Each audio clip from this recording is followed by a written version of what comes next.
नारायणसमारम्भं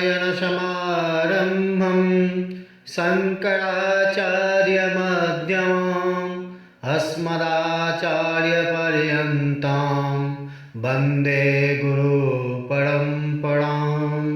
शान्ताकारं भुजगशयनं पद्मनाभं सुरेशं विश्वाधारं गगनसदृशं मेघवर्णं शुभांगं लक्ष्मीकान्तं कमलनयनं योगविद्यानगम्यं वन्दे विष्णुं भवभयहरं सर्वलोकैकनाथं सशङ्खचक्रं सकिरीटकुण्डलं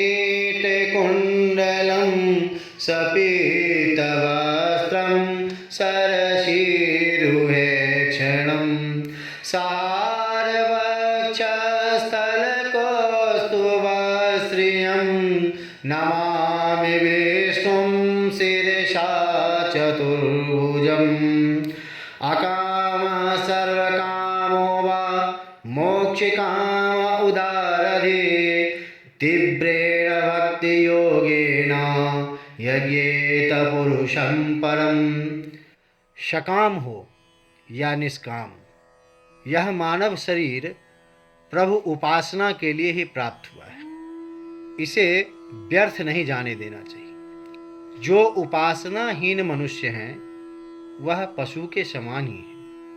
सकाम में एक काम, इस सकाम मतलब किसी कामना से जो व्रत या पाठ की जाए वह सकाम होता है, कामना के साथ। तो एक सकाम में एक कामना होती है, पुत्र की कामना। जीवन के 7 सुखों में एक सुख पुत्र सुख भी है।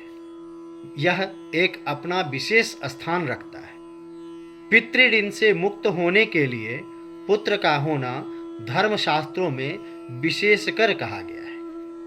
पुत्रार्थे क्रियते भार्या पुत्रः पिंड प्रयोजनः, अर्थात पुत्र प्राप्ति के लिए ही पत्नी की आवश्यकता होती है। पुत्र के द्वारा ही उत्तर क्रिया संपूर्ण होती है। अपुत्रस्य गहम शून्यः, व्यवहारिक दृष्टिकोण से भी बिना पुत्र घर मानो शून्य सा होता है। पौष मास के शुक्ल पक्ष की एकादशी पुत्रदा एकादशी होती है। वैसे तो पुत्र प्राप्ति के लिए और भी व्रत अनुष्ठान हमारे शास्त्रों में बताए गए, परंतु पुत्रदा एकादशी का अपना एक अलग महत्व है। पुत्रदा एकादशी सविधि करनी चाहिए।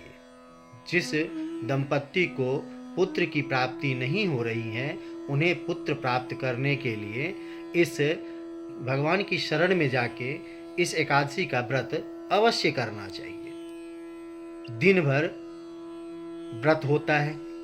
सुबह सर्वप्रथम जब एकादशी तिथि को स्नान ध्यान करके और एक संकल्प, मनः संकल्प श्लोक के रूप में करनी चाहिए भगवान विष्णु के समक्ष।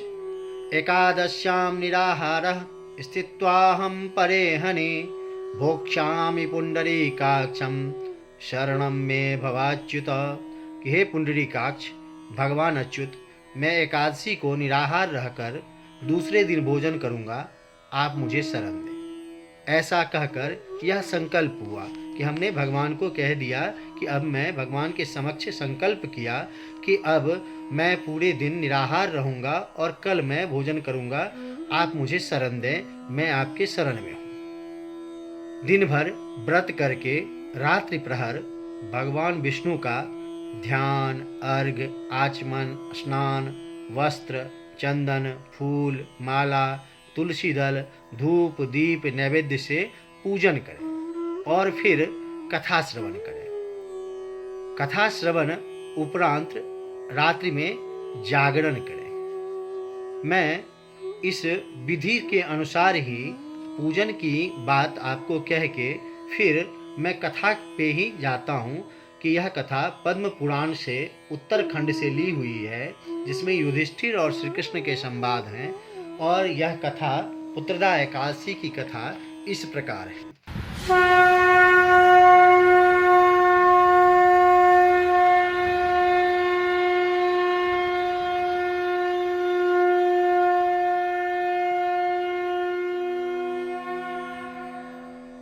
युधिष्ठिर जी कहते हैं कि पूछते हैं कि हे श्री कृष्ण, आपने शुभकारिणी एकादशी पहले भी आपने पिछले एकादशियों का वर्णन किया है।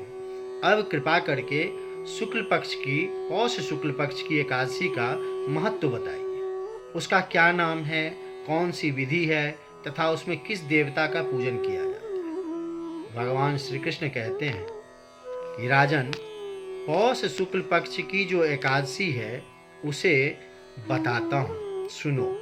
महाराज, संसार के हित की इच्छा से मैं इसका वर्णन कर रहा हूँ। राजन, पहले जो विधि बताई है, जो मैंने कही आपको जिस विधि से पूजन करना चाहिए, उस विधि से यत्नपूर्वक व्रत करना चाहिए।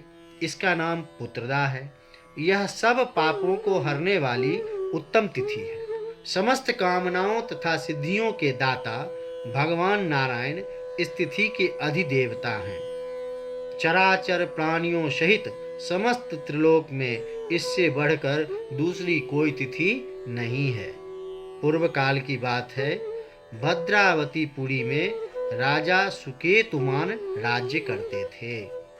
उनकी रानी का नाम चंपा था। राजा को बहुत समय तक कोई वंशधर पुत्र प्राप्त नहीं हुआ, इसलिए दोनों पति पत्नी सदा चिंता और शोक में डूबे रहते थे। राजा के पितर, जो उनके पूर्वज थे, जो मृत हो गए, पितर वही होते हैं, उनके दिए हुए जल को शोकोच्छ्वास से गर्म करके पीते थे कि अब कोई पुत्र राजा के बाद कोई ऐसा नहीं दिखाई देता जो हम लोगों का तर्पण करेगा। यह सोच सोच कर पितर दुखी रहते थे। एक दिन राजा घोड़े पर सवार हो गहन वन में चले गए। पुरोहित आदि किसी को भी इस बात का पता नहीं था। मृग और पक्षियों से सेवित उस सघन वन में राजा भ्रमण करने लगे। मार्ग में कहीं सियार की बोली सुनाई पड़ती थी तो कहीं उल्लुओं की। जहाँ तहाँ रीछ और मृग दृष्टिगोचर हो रहे थे। इस प्रकार घूम घूम कर राजा वन की शोभा देख रहे थे। इतने में दोपहर हो गया। राजा को भूख और प्यास सताने लगी। वे जल की खोज में इधर उधर दौड़ने लगे। किसी पुण्य के प्रभाव से उन्हें एक उत्तम सरोवर दिखाई दिया, जिसके समीप मुनियों के बहुत से आश्रम थे। शोभाशाली नरेश ने उन आश्रमों की ओर देखा कि यहाँ बहुत सारे आश्रम हैं। उस समय शुभ की सूचना देने वाले शकुन होने लगे, अच्छे सगुन होने लगे। राजा का दाहिना नेत्र और दाहिना हाथ फरकने लगा। कहते हैं ना कि दाहिना हाथ फरके, दाहिना आंख फरके तो कुछ शुभ होता है। तो राजा के दाहिने आंख फरकने लगे, जो उत्तम फल की सूचना दे रहा था। राजा को आभास हो रहा था कि कुछ अच्छा होने वाला है।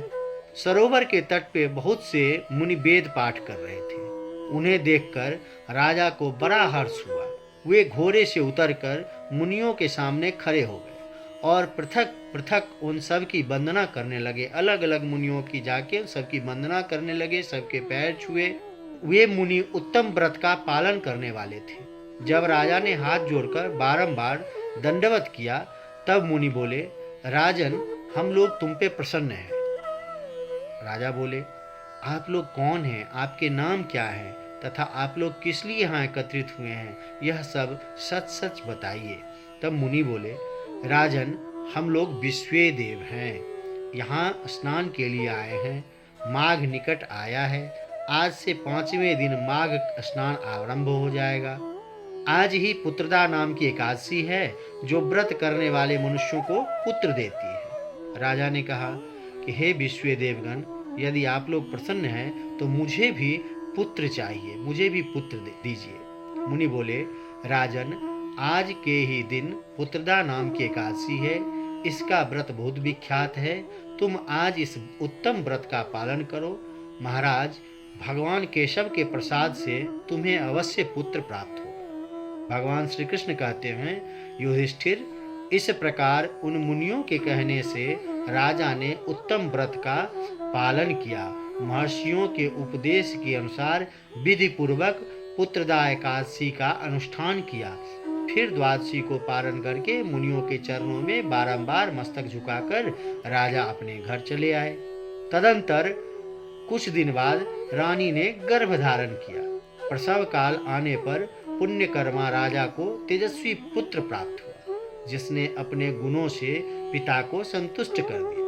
वह प्रजाओं का पालक हुआ। इसलिए राजन, पुत्रदा नाम उत्तम व्रत अवश्य करना चाहिए। मैंने लोगों के हित के लिए तुम्हारे सामने इसका वर्णन किया है। जो मनुष्य एकाग्र चित्त होकर पुत्रदा का व्रत करते हैं, वे इस लोक में पुत्र प्राप्त कर मृत्यु के पश्चात स्वर्गगामी होते हैं।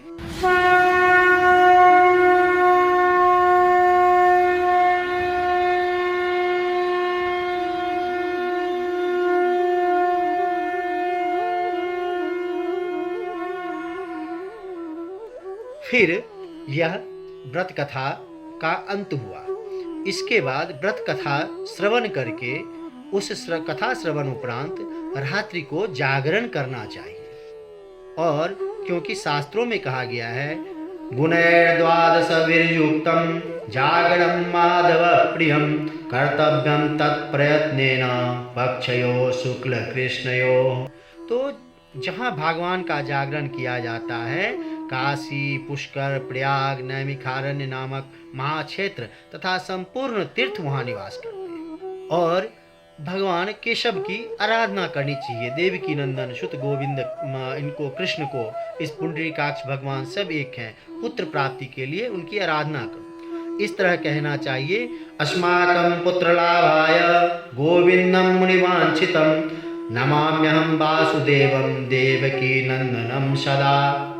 एक और उत्तम दक्षिणा के साथ संपन्न होने वाला संपूर्ण यज्ञ।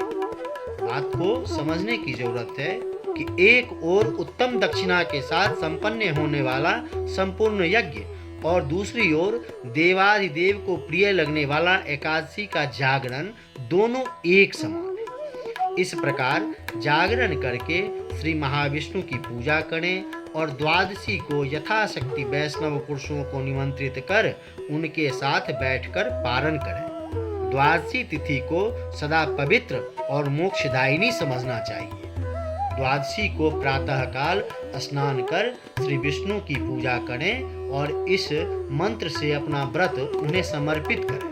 अज्ञानतिमिरान्धस्य व्रतेनानेन केशव प्रसीद सुमुखो भूत्वा ज्ञान दृष्टि प्रदो भव। जो इस प्रकार साधन कर लेते हैं, समस्त कामनाओं को प्राप्त कर लेते हैं और कुछ दिन में पुत्र की प्राप्ति होती है। ओम पूर्णमदः पूर्णमिदं पूर्णात् पूर्णमुदच्यते पूर्णस्य पूर्णमादाय